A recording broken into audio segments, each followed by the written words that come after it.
প্রশ্নে বলেছে ঘড়িতে সকাল 9:15 বাজার সময় ঘন্টা ও মিনিটের কাঁটা কত ডিগ্রি কোণ উৎপন্ন করবে। তো আমরা জানি যে ঘড়িতে যখন 9:15 বাজে তখন ঘড়ির 9টা আর 15 মানে 3-এর কাঁটা ঠিক একে অপরের ঠিক বিপরীতে, অর্থাৎ ঘন্টার কাঁটাটা যখন 9 ঘর একটু ক্রস করবে হালকা আর মিনিটের কাঁটাটা পুরো 3-এর ঘরে থাকবে, তখন 9:15 বাজে। এবার ঘন্টার কাঁটা যখন পুরোপুরি 9 ঘরে ছিল আর মিনিটের কাঁটাটা পুরোপুরি 3-এর ঘরে থাকবে, তখন একটা কি পুরো সোজাসুজি একটা রেখা তৈরি হয়, অর্থাৎ এই রেখাটির মান কত ডিগ্রি? 180 ডিগ্রি। এবার ঘন্টার কাঁটাটা কতটুকু সরেছে? এই 180 ডিগ্রির থেকে সামান্য একটু সরে গেছে। কতটুকু সরেছে? আমরা জানি যে মিনিট যত মিনিট পথ চলে তার হাফ ডিগ্রি ঘন্টার কাঁটা সরে।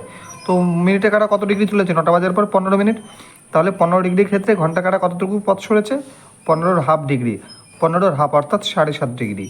তাহলে এই 7.5 ডিগ্রি মাইনাস হবে, মাইনাস হলে এই ছোটোতম কোণটি পাবো।